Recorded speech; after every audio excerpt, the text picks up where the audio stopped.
Assalamualaikum warahmatullahi wabarakatuh. Alhamdulillah wassalamu ala rasulillah ala alihi sahbihi wa la haula wa la quwwata illa billah man yahdillahu fala mudilla lahu wa man yudlil fala hadiya lahu.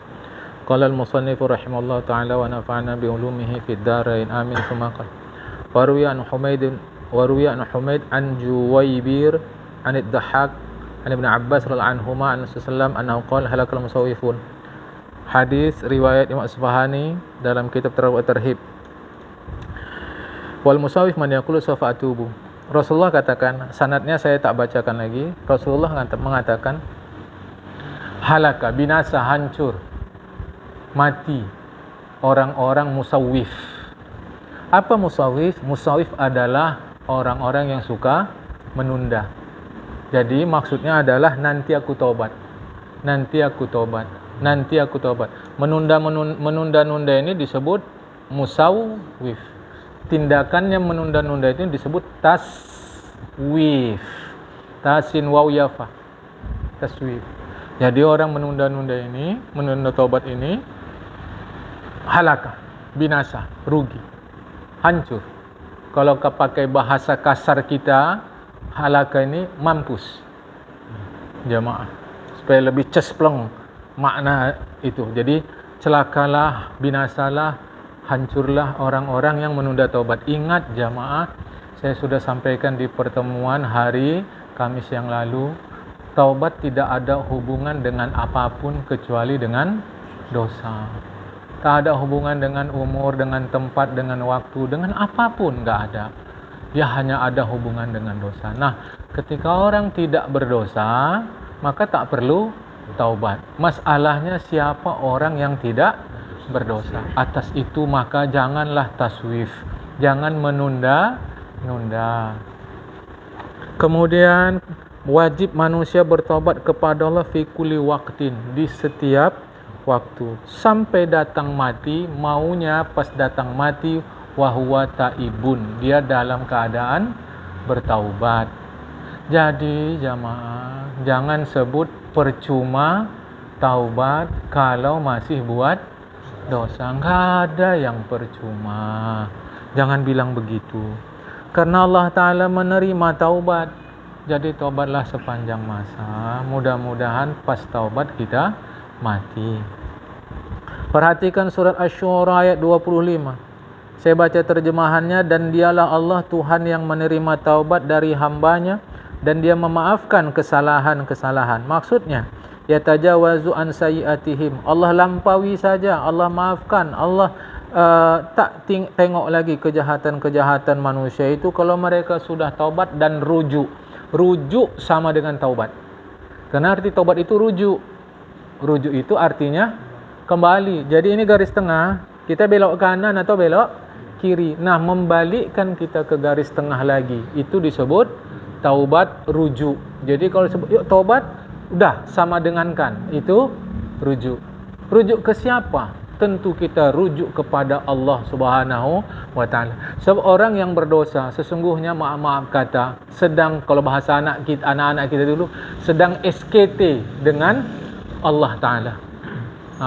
Kalau orang yang buat dosa itu sedang SKT dengan Allah Ta'ala, maka perlulah berkawan balik. Berkawan balik kan rujuk. Itulah taubat. Jadi taubat itu balik. Ya. Taubat menyesali dosa dengan hati. Ingat, taubat kerja hati, bukan kerja mulut, bukan kerja pikiran. Nah, kalau disebut, ini bahasa Arabnya kolbun, suka diterjemahkan jadi hati. Padahal kolbun artinya jantung, bukan hati. Nah, kalau hati itu fuad, fa waw, di atas waw kepala hamzah, alif dal, fuad, hati, jantung. Jadi kolbun itu jantung. Kolbun juga artinya jiwa. Nah, jadi taubat itu menyesal dengan jantung kita sesungguhnya. Maksudnya adalah jiwa kita. Karena jantung semata-mata jantung itu kan enggak ada pengaruh apa-apa, itu hanya benda biasa. Jadi yang dimaksud qalbun dalam pengertian agama jiwa kita. Nah, taubat itu kerja jiwa, bukan kerja mulut, bukan kerja badan. Jadi taubat itu menyesali dosa dengan jantungnya, dengan jiwanya, minta ampun kepada Allah dengan lidahnya, dan serius untuk tidak kembali kepada dosa itu. Nah, kalau kembali juga taubat lagi, kembali juga taubat lagi. Jangan jengkali orang lain. Abdullah bin Mas'ud mengatakan, ini ada amalan. Siapa yang mengatakan astaghfirullahalazim alladzi la ilaha illa huwal hayyul qayyum wa atubu ilaih 3 kali. Saya rasa ini udah akrab nih dengan kita bacaan ini. 3 kali, ghufirat lahu dzunubuhu, dosanya diampunkan Allah. Walau kanat misla zabadil bahari, sekalipun bagaikan buih di lautan banyaknya, dosa itu diampunkan Allah. Tapi ingat, saya ulang-ulang supaya jangan silap ngajinya, ada dosa kepada manusia. Ini jauh lebih berat, itu tak bisa diampunkan dengan begini-begini. Taubatnya mesti pula selesaikan hubungan dengan manusia. Kemudian dari Abu Kilabah dia mengatakan, sesungguhnya Allah Ta'ala ketika memurkai iblis, iblis minta tangguh, kemudian Allah menangguhkannya. Tengok gentlemannya iblis. Iblis bukan minta anulir keputusan dia masuk neraka. Dia enggak pernah minta itu. Yang dia minta eksekusi ditunda, bukan keputusan dianulir. Eksekusinya tunda. Jadi iblis minta, oke, saya terima masuk neraka, tapi beri saya waktu, tangguhkan untuk cari kawan bersama masuk dalam neraka. Kata Allah, faqala undur ma tara. Tengoklah apa yang kau bilang itu apa. Tengoklah, buatlah. Anzuru madza tara, bukan unzur. Ku tengok apa yang akan kau bilang. Kata iblis, wa izzatika, tengok jamaah. Di sinilah kita berani mengatakan iblis tidak pernah menolak Allah sebagai Tuhan. Lihat nih, wa izzatika, demi kemuliaanmu ya Allah, demi keagunganmu. Mungkin diterjemahkan keagungan. Kemuliaanmu ya Allah. La akhruju min sadri abdika hatta takhruju nafsuhu. Tidak akan keluar aku dari dada manusia sampai nyawanya lepas dari badan. Maka saya katakan berkali-kali, mungkin kita ingat pengajian saya, jangan berhayal untuk tidak digoda setan. Jangan berhayal. Kata Allah, wa izzati wa jalali, demi kemuliaan dan keagunganku, tidak kuhalangi, tidak kurintangi taubat dari hambaku sampai nyawa berpisah dari badan. Jadi kalau kau mau merusak dia, aku tak pernah halangi taubat dia. Tengok tu. Jadi keliru kalau kita ingin ibadah tak digoda syaitan. Itu keliru total. Awak mau ibadah ni slow, tenang. Kata saya dalam bahasa seluruh, suruhlah setan mati. Barulah betul.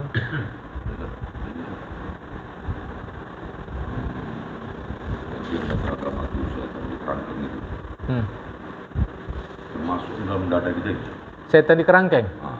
Oh, itu hadisnya betul, tetapi tafsirannya banyak. Setan yang di kerangkeng, satu tafsiran maksudnya setan-setan yang di kerangkeng itu setan-setan senior. Setan-setan junior lepas. Ada yang memaksudkan tidak, seluruh setan di kerangkeng selama puasa. Lantas pertanyaannya, bukan, itu yang kedua. Yang ketiga, itu hadis maksudnya adalah kiasan. Bukan setannya di kerangkeng, tapi dia bagaikan di kerangkeng oleh karena orang Islam sedang mampu mengendalikan hawa nafsu. Ya, jadi banyak terjemahan tafsiran atas setan di kerangkeng, diikat, dirantai, terserahlah. Nanti jangan kita bantah gurunya. Yang saya dengar di kerangkeng, Pak. Ustaz bilang kenapa diikat? Jadi rame itu nggak perlu. Jadi tafsirannya setidaknya 3 tadi itu. Tetapi macam mana sekalipun Tuhan siapkan taubat. Jadi kita tak usah urus setan, tapi urus taubat. Itu udah ada job desk-nya masing-masing. Biarlah urusan setan merusak kita, urusan kita memperbaguskan diri kita. Oke. Ya. Maka perhatikanlah kasih sayang dan kelemah lembutan Allah kepada manusia. Bahawa Allah tetap memberi nama manusia sebagai orang mukmin padahal mereka sudah melakukan perbuatan dosa. Tetap disebut mukmin. Perhatikan surat An-Nur ayat 31. Taubatlah kalian semua kepada Allah wahai orang beriman. Mudah-mudahan kalian menang, berjaya, sukses. Urusan kita ngurus taubat. Apa yang mau dirisau-risaukan lagi? Manusia itu cukup bisa kita minta mohon maaf ya terkait dengan apa yang mau lebaran sekarang jelas dan berkata perbuatan maaf dan batin. Selesai? Selesai nggak? Belum. Tergantung orang itu memaafkan apa enggak. Minta maaf hukumnya wajib. Memaafkan hukumnya sunat. Kalau dia nggak mau maafkan terus apa masalah? Bagi dia nggak ada masalah. Cuma dia nggak dapat pahala. Yang hajab kita sangkut di akhirat. Makanya ada cara. Caranya kita terus istighfar ya, tetap kita terus istighfar. Doa kepada Allah agar Allah bukakan hatinya. Kalau bisa di dunia, kalau tak bisa nanti di akhirat dia maafkan kita. 2, istighfar tetap, doa pada Allah. Kemudian yang ketiga, rajin sedekah atas nama dia. Supaya nanti di akhirat dia tengok pahala saya kok banyak, padahal saya tak pernah berbuat. Ini si fulan yang belum kau maafkan, dia sedekah atas nama kau. Biasanya hati jadi lembut. Itu tekniknya. Jadi kalau hanya sekedar gitu Ustaz, belum selesai tadi. Belum tentu, bukan belum selesai. Belum tentu. Apa gitu, apa memang hukumnya itu harus diterangkan? Pernah kau dimaki contohnya? Kau pernah saya maki gitu? Enggak perlu, pasti dia tahu, dia ingat kita maki dia tuh. Tak mungkin dia lupa. Dia pasti ingat kita pernah memfitnah dia. Tahu juga dia. Apalagi cara orang kita. Orang kita ni lebih cepat mulutnya pada handphone lagi. Tahu itu. Udah minta izin, minta maaf, selesai. Waktu selesai, kita upayakan supaya selesai. Tapi apakah selesai? Belum tentu. Ya kalau dia maafkan. Kalau dia sudah selesai, dia apa seperti keterangan dulu, dia izin, itu baru selesai gitu ya? Kalau dia izin. Baru itu namanya selesai? Iyalah. Oh gitu, terangan kan mulut kita, iya, hati, belum tentu. Akhirat itu dibongkar Allah hati, dia nggak maafkan kau. Ajab. Tapi udah ya Allah, nggak ada mulut kan ya? Itu kan aku nggak maafkan, mulut-mulut awak aja ya Allah. Kalau nggak bilang gitu nanti ngamuk kali dia, udahlah. Pening pula awak, tapi awak suka nggak maafkan. Sakit kali hati awak, dicorengnya muka awak depan orang ramai. Mana? Awak nggak ada utang sama dia, dibilangnya ada utang ya Allah. Bukan berdua-dua, depan orang ramai. Nggak adalah, memang miskin kami, tapi jangan gitu. Sakit hati awak, tidak kumaafkan. Kalau itu, udahlah. Itu maka saya katakan, orang benci kita biar, asal jangan kita yang ke orang. Hajab, minta maafnya itu hajab. Berarti sahnya kita terangkan, dia pun belum tentu. Nggak gitu, kita terangkan sebenarnya. Kita gini kan, pernah mencuri uang kau, pernah kemari. Jangan juga. Nggak juga. Ya, karena kalau awak terangkan, aturan dia nggak ngamuk, dia ngamuk. Kau rupanya curi ayam aku ya, banget tumbuknya. Bukan dia wadi ya. Sebab salah jadi ya. Makanya. Terangkan. Jadi urusan kita segeralah minta maaf. Apakah selesai di akhirat? Belum tentu. Perbanyak istighfar, minta Allah bukakan hatinya. Kata Rasul, sedekah atas nama dia. Mudah-mudahan hatinya lembut. Ada izin kalau bukan non-muslim, harta dia kita ambil. Harta dia kita ambil. Non-muslim ni ada 4. Non-muslim ni ada 4. Ada kafir harbi, ada kafir musta'man, ada kafir zimmi, ada kafir muahid. Saya tak terangkan satu demi satu. Kalau dia kafir yang memerangi Islam disebut kafir harbi, berlaku hukum perang. Berlaku hukum perang. Jangankan harta dia, nyawa dia pun boleh kita ambil. Tapi selain itu tidak. Maka kafir di Indonesia ini kafir apa? Yang pasti bukan kafir harbi. Kita ambil hartanya, kena di akhirat, balikkan. Tapi dia kafir, awak tanya, kau dah Islam kali rupanya. Jadi berapa? Macam-macam bang. Sekarang pun sama. Masuk kedai Cina, masuk kedai Kristen Batak, masuk kedai, oh ambil. Kafirnya ni, kerak neraka. Dah tahu? Tak bisa. Tetap tak boleh. Boleh faham ni? Dah? Kalau kau tinggal Allah sedekahkan ini duit atau benda, dia akan naik Allah pahalanya untuk orang-orang yang pernah aku julim. Yang awak zalimi 100 orang, sedekah 3.000 perak. Hebat. Fikirlah dulu. Yang awak sakiti 100 orang, sedekah 10.000 perak, itu pun pakai isolatif. Berapa kali pahalanya? Tak betul lagi. Hajab, hati-hati ya jemaah. Wa ahabbahum ba'da taubati, dan Allah mencintai mereka yang bertaubat itu setelah mereka bertaubat. Perhatikan surah Al-Baqarah ayat 222. Sesungguhnya Allah cinta orang yang senantiasa bertaubat dan senantiasa mensucikan dirinya. Perhatikan kalimat. Bukan mencintai orang yang suci, mencintai orang yang mensucikan dirinya. Apakah setelah mensucikan menjadi suci atau tidak, itu di luar urusan kita. Urusan kita terus-menerus mensucikan diri, terus-menerus mensucikan diri. Sibuklah jamaah, termasuk saya. Diriwayatkan dari Rasulullah, Rasulullah katakan, orang yang taubat dari dosa seperti orang yang tidak berdosa. Itu kata Rasulullah. Hadis riwayat Imam Ibnu Majah, Imam Tabarani juga. Ya? Hadis ini orang-orangnya, jalur sanadnya sahih. Jadi orang yang bertobat dari dosa sebagai atau kaman seperti orang yang tidak berdosa. Seterusnya diriwayatkan dari Ali bin Abi Thalib. Apa kata Khalifah Ali? Pernah ada seseorang tanya ke beliau.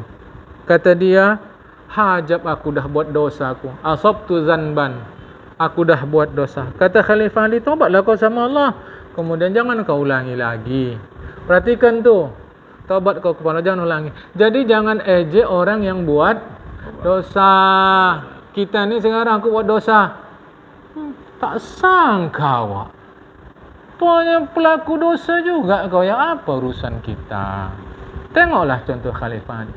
Taubat kau, jangan kau ulangi. Kata dia, aku dah buat taubat tu, tapi ku ulangi lagi. Kata Khalifah Ali, taubat kau sama, jangan kau ulangi. Sampai kapan begitu, hai Khalifah Ali? Taubat jangan ulangi, taubat jangan ulangi, taubat jangan ulangi. Maknanya kan dosa, taubat jangan ulangi. Jatuh juga, taubat jangan. Sampai kapan? Kata Khalifah Ali, sampai setan capek. Coba. Mungkin setan capek secara ilmu kita lah. Tak mungkin. Jadi apa maksud Khalifah Ali? Terus sajalah kau taubat. Iya. Kenapa kadang kita jadi Tuhan, menghukum orang? Tobat terus, tobat terus, tobat terus. Ngeri nih jamaah. Ngeri. Ini harus ingat betul-betul lah. Ngeri. Sebab kita orang Islam meyakini ada kehidupan setelah mati. Sama ada di kubur atau nanti di mahsyar. Ya, jadi selesaikanlah. Usahakanlah minimalisir urusan kita dengan orang lain. Biar orang lain berurusan dengan kita. Asal jangan kita berurusan dengan orang. Aku terang-terang aja datang ngaji kemari, titik. Dah, datang ngaji kemari, titik. Dah. Mana aku tahu hati kita ke aku macam mana. Itu enggak urusan aku. Orang ni ngaji ni kan kena dah tua-tua aja, muda-muda. Mana ngaji ni? Apa urusan aku gitu? Enggak urusan aku apa? Orang kan mengamanahkan saya datang kemari menyampaikan pengajian, bukan ngurus orang lain. Udah hajab kali lah awak nanti di akhirat ditanya Tuhan harus ngurus urusan orang lain. Kan nggak ada kerja. Itu cari-cari masalah. Tapi orang berurusan dengan kita, biarlah itu kalau dia mau capek. Urusan kita minimalisir. Capek kali jamaah. Terus teranglah Kak. Sepanjang kali deh. Hah? Terlalu sepanjang nih. Capek Saiful. Kalau panjangnya ya mungkin sebatas sampai kita mati lah ya. Urusan capek kali. Itulah maka kita baca terus kitab nih biar tambah pengetahuan dan kebaikan kita. Seterusnya kata Mujahid terkait An-Nisa ayat 17. Sesungguhnya taubat kepada Allah Ta'ala itu Allah berikan kepada orang-orang berbuat jahat sebab dalam keadaan dia bodoh. Bodoh ni nanti mau kita terangkan. Kemudian dia taubat kepada Allah dalam masa yang dekat. Bodoh dan dekat. Nanti akan timbul pertanyaan orang. Inilah bahayanya baca Quran dengan terjemahan atau tafsir terjemahan tanpa digurukan. Sesungguhnya taubat itu kepada Allah, Allah berikan kepada orang-orang yang berbuat kejahatan, dosa dalam keadaan bodoh. Tentu kalau bodoh tidaklah berdosa. Karena dia tak tahu. Lantas kalaupun dia taubat mesti dekat. Berarti kalau jauh udah tak taubat lagi. Kan bahaya. Maka yang dimaksud dengan bodoh di sini al-amdu, sengaja. Udah tahu dosa, buat juga kan bodoh lah namanya itu. Itu maksudnya. Jadi bukan bodoh, dia tidak tahu. Jadi bodoh sikap dia. Nah, kepada orang ini taubat Allah berikan. Dan taubat itu dalam masa dekat. Apa maksudnya dekat? Sebelum mati. Itulah maksudnya. Jadi walau 10, 20, 30, 40, 50 tahun yang lalu, tetap itu disebut dekat. Selama belum mati. Saya tetap anjurkan kita baca Quran yang ada terjemahannya. Tapi kalau nanti ada tafsir-tafsiran atau hal-hal yang kurang kita fahami, tanyalah kepada yang ahli.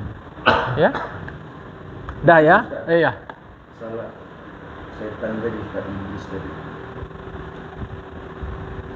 Mereka kan terus berkembang, Pak. Yang katanya anak manusia lahir, dia lahir juga, Ustaz. Dia ini nggak mati-mati, Ustaz. Ini jadi perbandingannya terhadap manusia dia Banyakan setan. banyak setan, Ustaz ya. Banyak setan daripada manusia. Maka syukur Allah nggak wujudkan nampak setan. Atau syukur kita nggak nampak setan. Banyakan setan. Banyak setan pada manusia. Makanya perlu kita proteksi diri. Itu. Jangan kira orang yang sembahyang, puasa, zakat, haji, sedekah udah bagus-bagus saja. Belum tentu. Belum tentu. Setan tuh ini khamar, minum. Tak akan gitu dia. Yang gini-gini nggak usah digodain, udah hancur udah. Yang halus-halus.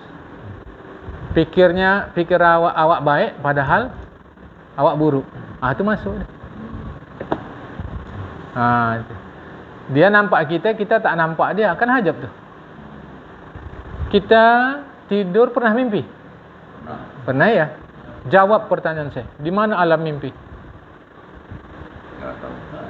Nggak tahu. Setan? Nggak tahu juga. Tahu. Tahu. Masuk dia ke alam mimpi. Ada berapa banyak orang menjadi murtad sebab mimpi? Setan masuk. Bahwa kapan mimpi kita tahu. Waktu tidur. Di mana alam mimpi? Kita tak tahu. Dia Setan bisa masuk, tak. Ya buktinya. Ustaz, sebenarnya murtad itu orang itu percaya mimpi itu. Ya amanah setan dalam mimpi itu. Dipercayanya. Ya percayalah. Masuk dia. Jadi masuk. Gitu. Masuk waktu dalam safar Roma gitu.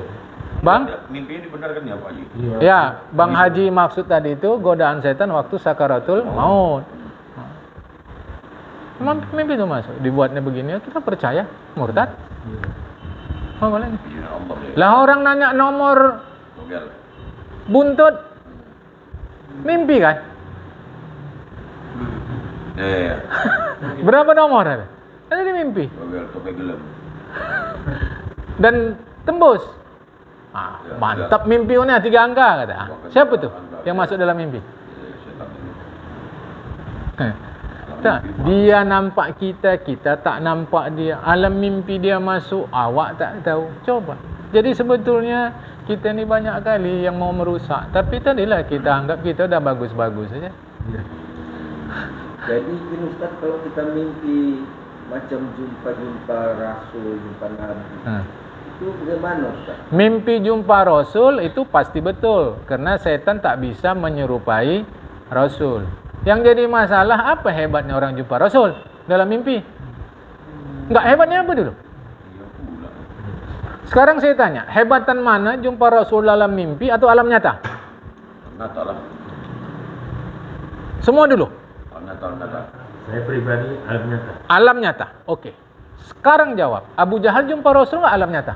Jumpa. Lah ada jumpa alam nyata Abu Jahal, lantas kita jumpa dalam mimpi. Biasa aja lah. Gitu lagi. Abu Jahal jumpa Rasul alam nyata.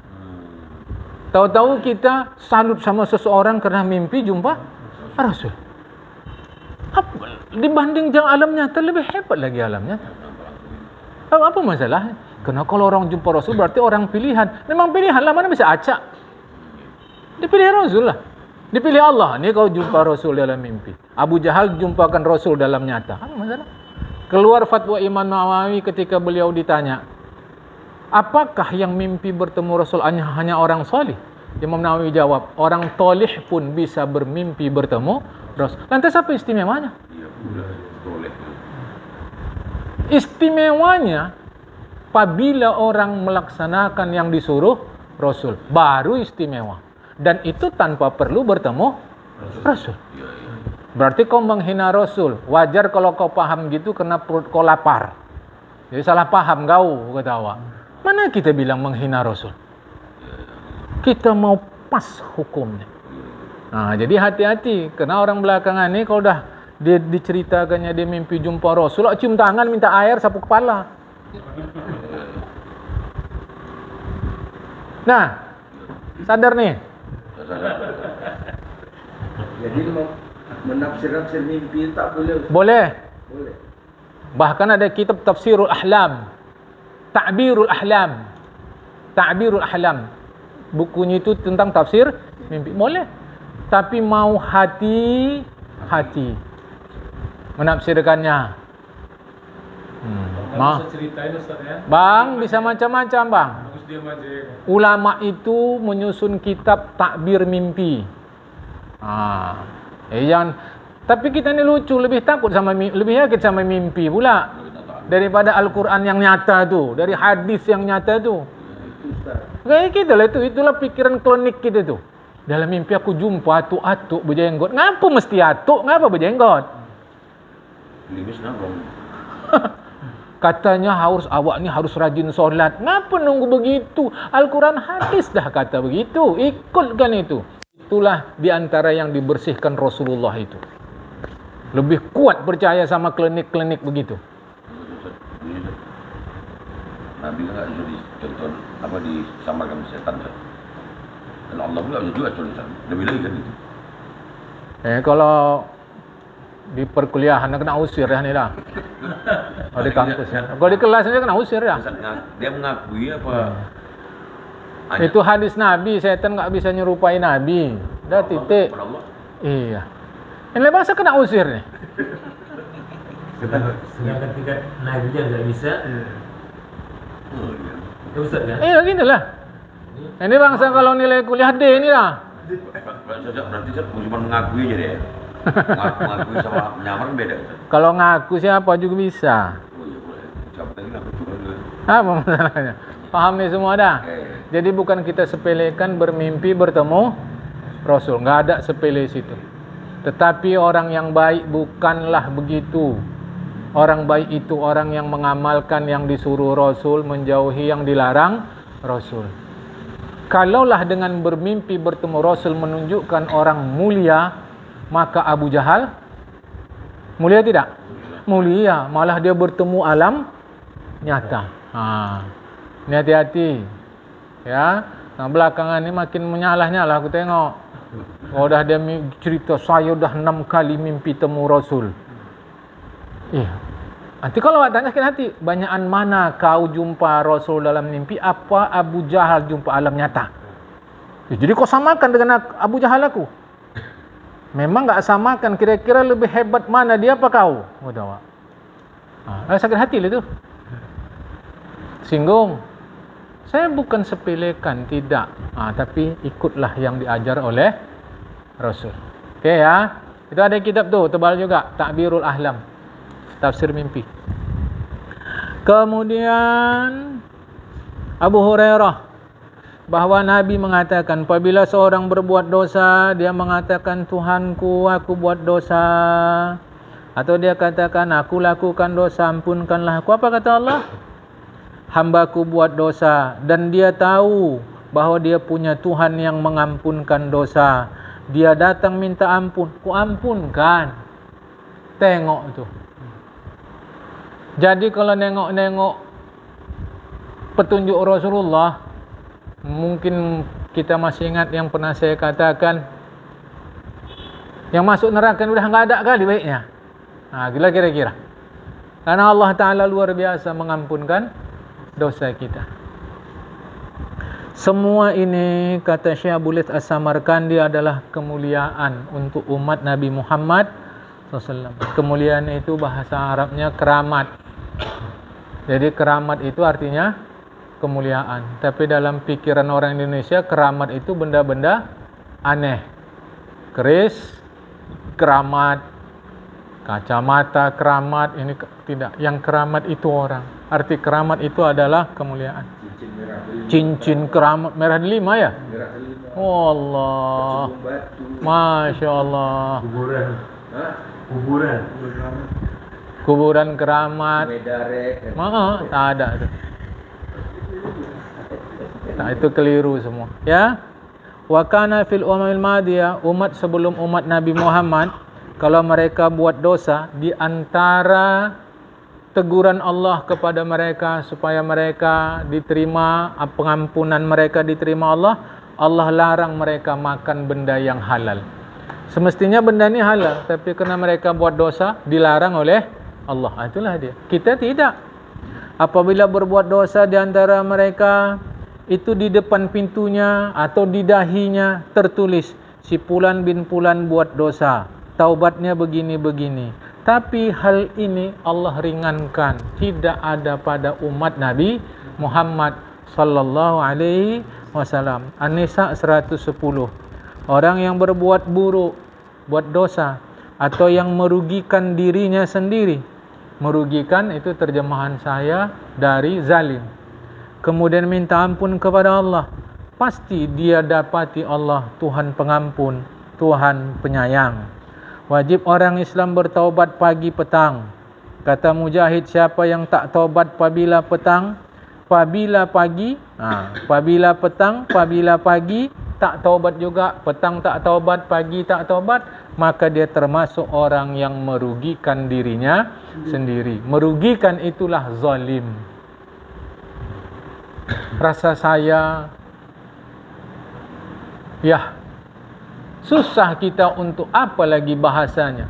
Masa ada orang yang mau merugikan dirinya sendiri, apa lagi bahasa untuk orang ini?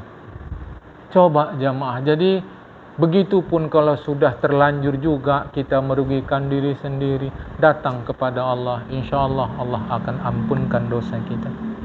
Pantas manusia bertobat kepada Allah di segala waktu. Serius menjaga sembahyang 5 waktu. Sebab Allah Ta'ala jadikan sembahyang 5 waktu alat pensuci terhadap dosa, selama bukan dosa besar. Jadi kalau dosa-dosa kecil tadi kita sembahyang subuh, antara subuh ke zuhur kita buat dosa kecil, insya-Allah dengan sembahyang zuhur dosa kecil hapus. Begitupun jangan sepele atas dosa kecil. Ya. Alqamah meriwayatkan dari Abdullah bin Mas'ud radhiyallahu anhu, dia katakan ada seseorang datang menjumpai Nabi. Kata dia, "Ya Rasulullah, aku pernah jumpai cewek di kebun. Ku peluk, ku cium dia. Semua ku buat sama dia ya Rasulullah, kecuali bersetubuh." Nabi diam sekejap. Tengok tu. Kalau bahasa kita bercewek, semua dah ku buat ya Allah, kecuali bersetubuh. Ya Rasulullah, kecuali bersetubuh. Macam mana ni? Rasulullah diam. So Rasulullah pun tak tahu. Ini macam mana ni status orang ni? Ini kan dalam rangka dia melanggar hukum Allah Ta'ala. Rasulullah tak tahu. Sebab Rasulullah tak tahu, datanglah ayat Quran. Itulah surat Uhud ayat 114. Tegakkanlah sembahyang di 2 ujung siang dan di sebahagian malam. Kerana sesungguhnya kebaikan itu maksudnya sembahyang 5 waktu menghapus kejahatan. Itulah peringatan bagi orang yang mau mengingat. 2 ujung malam itu maksudnya sembahyang apa? Subuh, zuhur, asar. Sebahagian dari malam itu maksudnya maghrib dan isya. Hud 114. Sembahyang 5 waktu menghapus dosa yang terjadi di antara waktu-waktu sembahyang itu selama bukan dosa besar. Ayolah, ya. Kemudian Rasulullah memanggil dia. Rasulullah tak tahu. Ayat turun. Panggil Rasulullah dan Rasulullah baca ayat ini. Kata Khalifah Umar, "Ya Rasulullah, pengampunan Allah ini apakah berlaku hanya untuk orang-orang tertentu atau semua orang?" Nabi jawab, untuk semua orang. Sahih riwayat Imam Bukhari. Tapi bukan pula maksudnya ini sepele atas perbuatan dosa. Bukan. Tapi ayat ini menegaskan sejatinya kita sebagai manusia. Apa tanda sempurnanya gading? Retak. Tahu-tahu ada nawarkan sama kita gading tadi, mulus, bagus, cantik kali. Kita diminta bayar mahal. Maulah kita. Padahal itu gading palsu. Sebab kalau dia gading asli, ada retak. Apa tanda manusia sempurna? Dosanya ada. Saya lebih tinggi lagi. Salah belum tentu dosa. Saya lebih tinggi lagi. Dosa. Itulah sempurnanya kita sebagai manusia. Kalau enggak ada dosa, jangan-jangan kita malaikat. Atau dosa terus, berarti setan. Tidak mungkin. Wali manusia tidak? Pasti ada dosanya. Cuma barangkali sekarang tak lagi dia buat dosa. Perhatikan kalimat ada dosa dan buat dosa. Beda. Pasti dia ada dosa dia. Cuma belakangan dia baik, jadilah dia bagus. Tak lagi buat dosa. Tahu-tahu saya gini, kadang-kadang jumpa orang dia hukum diri dia. Kalau macam saya ni dah tak bisa lagi lah. Dosa jauh lakukan dah. Tak tahu lagi macam mana mau taubatnya ni. Itu kita enggak setuju. Kerana macam manapun pasti diterima oleh Allah berdasarkan Al-Quran, Al-Hadis. Tapi bukan pula maknanya buat aja dosa nanti kan bisa taubat. Kita juga enggak setuju. Enggak boleh bang. Apatis enggak boleh, anggap enteng juga enggak boleh. Ayolah. Saya sama, kita sama. Ya. Baik. Seterusnya Imam Hasan Basri mengatakan, ini mungkin dah pernah kita baca. Tidaklah manusia kecuali dikawal dua malaikat yang mencatat perbuatannya. Malaikat kanan dipercaya atas menjaga, memperhatikan malaikat kiri. Apabila dia buat jahat, malaikat kiri bilang, tanya sama malaikat kanan, ku tulis nih kejahatannya. Kata malaikat kanan, jangan dulu. Biarkan 5 keburuan, 5 dosa. Apabila dia buat 5 dosa, lantas tanya malaikat lagi, ku tulis 5-5? Jangan, tinggalkan dulu. Sampai dia buat 1 kebaikan. Apabila dia buat kebaikan, 1, kata malaikat kanan kepada malaikat kiri, qad akhbarana, Allah telah kasih tahu kita bahawa 1 kebaikan dibalas Allah 10. Sedangkan dia sudah melakukan 5 kejahatan. Berarti maka 10 kurang 5 masih ada untuk dia 5 kebaikan, kata malaikat. Nah, ketika itu fayasihu syaitanu, syaitan pun menjerit. Kata syaitan, kalau gini kapan aku bisa menguasai manusia? Padahal tadi hadis ada, Allah beri izin syaitan menguasai manusia. Cobalah tuh. Kok macam berlawanan? Tidak. Ini menunjukkan macam mana pun hebatnya syaitan, kasih Allah masih lebih hebat. Dosa pasti begitu. Maksudnya dosa pasti apa? Kena apa? Dosanya kena, enggak salah. Tapi kalau pahalanya Ustaz, walau 10, tapi belum tentu jadi pahala dia. Pasti 10. Jauh sedikit Ustaz. Karena kadang-kadang banyak syarat terimanya itu pahala kan. Jadi, Ya sama saja dengan dosa kan banyak syaratnya supaya terjadi juga. Sama.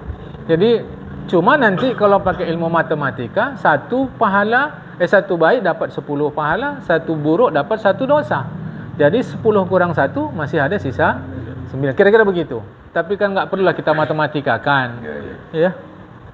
Kemudian kita baca langsung dari Abu Hurairah, kata dia, kharajtu dzata lailin ba'da masra'atin insya'al akhirah. Sekali waktu satu malam aku keluar setelah menyelesaikan sembahyang Isya yang di ujung, sisa yang Isya yang akhir.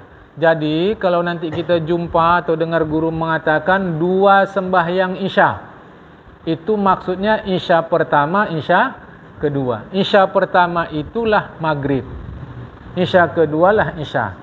Jadi kalau nanti kita dengar ada istilah 2 Isya, itu maksudnya yang 1 maghrib, 1 Isya. Jadi kalau disebutnya Isya yang pertama, saya barusan sembahyang Isya yang pertama, berarti baru sembahyang maghrib. Ini Isya yang kedua, jadi berarti sembahyang Isya. Jadi aku waktu 1 malam aku keluar setelah sembahyang Isya sama Rasulullah. Tiba-tiba nampak kamilah perempuan berkerudung, muntaqibah, bertutuplah dia, tegak di sisi jalan. Dia kata, Abu Hurairah, kayak mana nih? Aku buat dosa besar, udah bisa taubat. Aku tanya, apa dosa kau? Berzina. Habis berzina, aku bunuh anak zina tadi.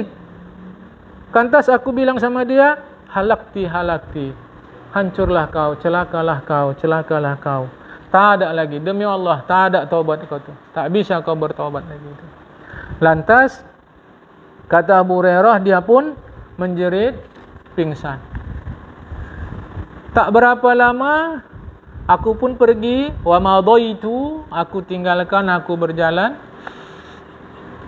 Lantas aku bilang sama diri aku sendiri, aku memfatwakan sesuatu, sedangkan Rasulullah masih hidup lagi di tengah-tengah kami.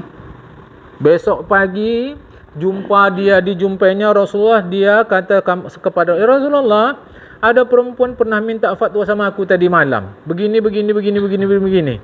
Aku pun fatwakan kepada dia begini. Apa jawapan Rasulullah, komentar Rasulullah? Inna lillahi wa inna ilaihi raji'un. Kau ya Abu Hurairah, kaulah yang binasa dan kau membinasakan orang. Kau celaka, kau mencelakakan orang. Masa kau tak tahu ayat Al-Quran surat Al-Furqan ayat 68-70? Tak tahu kau? orang-orang yang tidak berdoa kepada Allah dan selain Allah. Bahasa kita mensekutukan. Orang-orang yang tidak menyekutukan Allah, tidak membunuh jiwa yang diharamkan Allah kecuali kerana sebenarnya, tidak pula berzina, maka Allah ganti keburukan mereka menjadi kebaikan. Allah pengampun, Allah penyayang. Kenapa kau bilang dia begitu? Walaupun dia sudah membunuh orang, walaupun dia berzina, ayat ini mengatakan satu di antaranya selama tidak menyekutukan Allah, taubatnya diterima walau dia berzina. Di sini kan ada juga, tadi kalau ayat tadi kan selama dia tidak berzina, itu tak masuklah dia berzina. Tak membunuh jiwa, dia tak masuk kerana dia sudah membunuh jiwa. Tapi dia tidak menyekutukan Allah. Kenapa kau ni Abu Hurairah? Kenapa kau ni? Ya.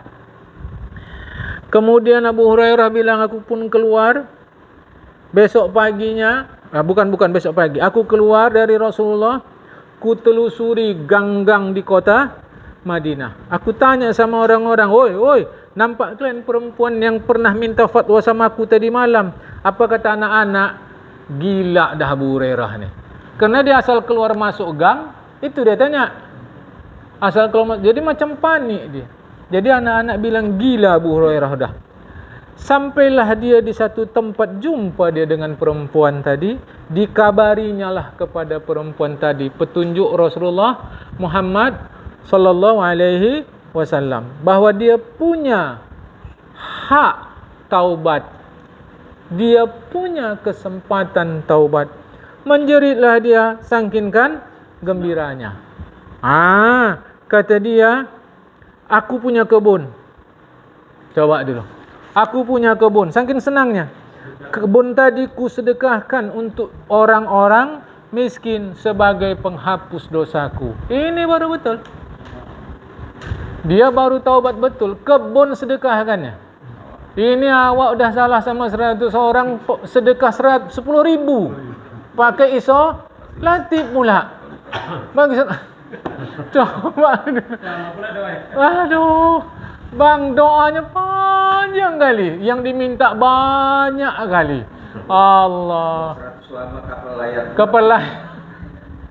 Kebun, tak tengok kebun. Ada, mudah-mudahan adalah orang sekarang baik seperti ini. Ya mungkin kita minta sama Allah Ta'ala jamaah. Kan? Coba dulu. Kebun dia kasih untuk orang fakir, miskin. Ini sebahagian orang, tanah orang diambil dia untuk rumahnya. Ada betul gitu ya? Jangan nanti dikira saya ni aja. Tanah orang diambilnya setengah meter, 1 meter untuk, Masya Allah. Dikalungkan Allah nanti di tengkuknya tu di akhirat. Berat. Dah. Disebutkan terkait Al-Furqan 70.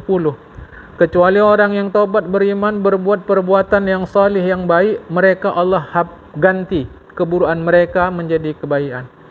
Kata sebahagian ulama, manusia kalau bertaubat dari dosanya, jadilah dosa-dosa masa lalunya itu menjadi kebaikan. Apakah maksudnya dosa itu berubah jadi baik, atau dosa itu hilang diganti Allah jadi baik, atau dosa itu ada tapi ditambah Allah kebaikan sebanding dosa itu enggak penting. Yang penting kita dapat baik. Baik tentu yang dimaksud pahala. Kita dapat pahala. Diriwayatkan begini dari Abdullah bin Mas'ud, dia katakan, manusia pada hari kiamat ditengoknya buku catatannya, ditengoknya awal catatan dosa, ujung catatan pahala. Kalau dia tengok balik ke catatan awal, jadi pahala semua. Ini tafsiran Abdullah bin Mas'ud. Izin Ustaz, sambil melanjut yang Ustaz bilang tadi. Jadi intinya dari pembicaraan dia ini, di akhir ayat manusia itulah ketentuannya manusia itu tadi. Oh bukan? Bukan gitu. Bukan gitu. Jadi awal dan ujung. Maksudnya buku catatan itu nanti di akhirat. Di akhirat, buku catatan di akhirat dibuka. Tengok catatan di awal, dosa. Tengok sampai ke ujung, dapat pahala. Tengoknya lagi di awal, sudah berubah jadi pahala. Itu tafsiran Abdullah bin Mas'ud. Jadi buruk-buruk tadi Allah ubah jadi pahala. Boleh jadi ada tafsiran lain, buruknya dihapus. Yang nampak pahala. Atau buruknya tak dihapus, tapi berapa banyak buruk Allah ganti pahala. Manapun terserah. Yang terpenting urusan kita mengurus pahala. Itu aja. Gitu dia. Jadi tafsiran banyak. Ya, jadi saya jamaah kalau dia cuma satu aja tafsiran itu, itulah saya sampaikan. Tapi kalau banyak tafsirannya, ya banyaklah saya sampaikan. Mana boleh kita ni hampir khilafiyah aja banyak. Enggak bisa. Seluruh ulama sepakat solat subuh wajib. Tapi nanti masuk pada rukun ini udah khilaf. Masuk rukun ini sudah khilaf. Maka saya mana yang khilaf saya sampaikan. Mana yang tidak. Biasakan kita begitu supaya ilmu bertambah, wawasan pun luas. Gitu. Seterusnya Abu Dzar Al-Ghifari pun meriwayatkan dari Nabi begitu. Begitu maksudnya, tengok catatan awal dosa, tengok catatan ujung pahala, tengoknya balik awal jadi pahala. Mana-mana pun terserahlah. Yang penting taubat kepada Allah Subhanahu wa taala. Inilah makna ayat tadi. Merekalah Allah gantikan keburukan mereka menjadi kebaikan. Maknanya bahwa Allah ubah amal buruknya menjadi amal baik. Allah beri dia taufik supaya berbuat baik sebagai ganti daripada perbuatan buruk dia. Allah Maha Pengampun terhadap apa yang telah mereka lakukan sebelum taubat dulu. Maha Penyayang setelah mereka taubat. Urusan Allah biarlah urusan Allah. Urusan kita taubatlah kita. Wahai saudaraku, kata Syekh Abu Laith As-Samarkandi, ketahuilah bahwa tidak ada dosa yang lebih besar daripada kufur. Kufur ada dua. Ada kufur nikmat, ada kufur akidah. Kufur nikmat membuat orang jadi fasik, tapi tetap beragama Islam. Apa fasik? Orang berbuat dosa besar tapi tidak taubat. Maka kufur nikmat dosa besar. Kufur yang kedua adalah kufur akidah, murtad, keluar dari Islam. Jadi hati-hati atas kalimat kufur. Tentu yang dimaksud di sini kufur akidah. Ya. Kalau dia pasti orang melakukan dosa besar bertobat. Kalau ada orang melakukan dosa besar tapi dia nggak kabar dia. Nggak tahu dia masuk terus. Maksudnya cemana? Dosa besar itu bertobat nggak tahu besar. Jadi ada orang melakukan dosa besar. Kalau dia soal juga segala macam. Tapi nggak tahu itu dosa besar dia. Malik macam yang lalu pertanyaannya, dia nggak tahu apa nggak mau tahu. Oh gitu juga ya. Iya. Nggak ada keret-keret dia. Bukan, artinya tuntutan Tuhan kan tetap ada. Dia nggak tahu atau nggak mau tahu. Maka akibat berikut tergantung jawaban atas pertanyaan ini. Kalau dia memang betul nggak tahu, ya mudah-mudahan diampunkan Allah Ta'ala. Tapi kalau dia nggak mau tahu, gitu ya. Ini surah Al-Anfal 38. Muhammad. Ya, kalau cara kita ke Rasulullah tak sopan menyebut begitu. Mestilah sebut ya Rasulullah atau Nabi. Tapi ini saya mengilustrasikan Allah berbicara dengan Rasulullah. Kul, katakan olehmu. Tentu maksudnya ya Muhammad. Bagi orang-orang kafir. Perhatikan tuh, bagi orang-orang kafir. Jika mereka berhenti dari kekafirannya, diampunkan Allah dosa mereka yang telah lalu. Ini kafir asli. Ada kafir asli, ada kafir murtad. Kafir asli memang dari awal kafir. Ada kafir murtad. Ini kafir asli. Kalau mereka berhenti dari kafirnya, Allah hapuskan semuanya. Termasuk dosa kepada manusia, Ustaz. Maksudnya? Orang kafir tadi. Dihapuskan oleh Allah Ta'ala. Islam. Ya. Dihapuskan Allah semua dosa masa lalu. Iya. Termasuk dosa kepada manusia. Iya. Artinya putih orang. Iya. Baru kata orang Islam, kalau gitu enakan kafir asli. Dia langsung putih. Kata kita. Ini kata kita. Yang diberi applause, standing ovation yang paling hebat, yang ikut main dari awal atau tengah? Dari awal. Jadi bagaimanapun berdosanya orang Islam, takkan kafir asli kemudian mu'alaf dilebihkan Allah dari kita. Walaupun diampunkan. Iya, takkan. Kebermutan ini Kalau kafir murtad, dia keluar dari Islam. tobat lagi boleh. Oh, tobat lagi boleh. Banyak prosesnya ya. Bisa sebab perkataan, bisa sebab perbuatan, bisa sebab pikiran atau keyakinan. Murtad tadi bisa sebab perkataan, bisa sebab perbuatan, bisa sebab keyakinan garis miring pikiran. Kalau pikiran Ustaz, Contoh, kita kan orang lain tak tahu. alah. Maksud pikiran ini keyakinan. Iya. Heeh. Kadang-kadang ada juga tuh kan Ustaz melintas di kita, Heeh. ya kan?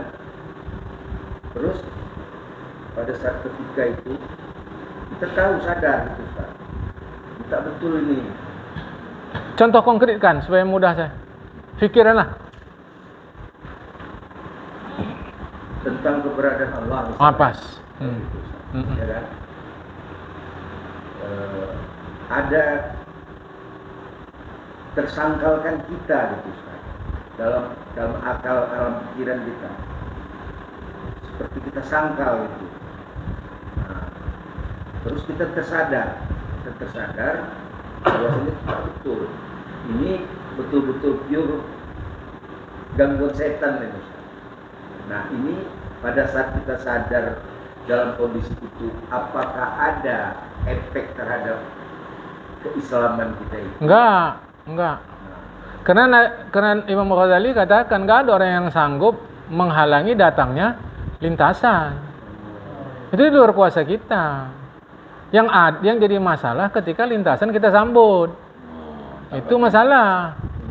Ya datang-datanglah biar di situ. Kan yang masalah bukan, ya namanya orang jualan.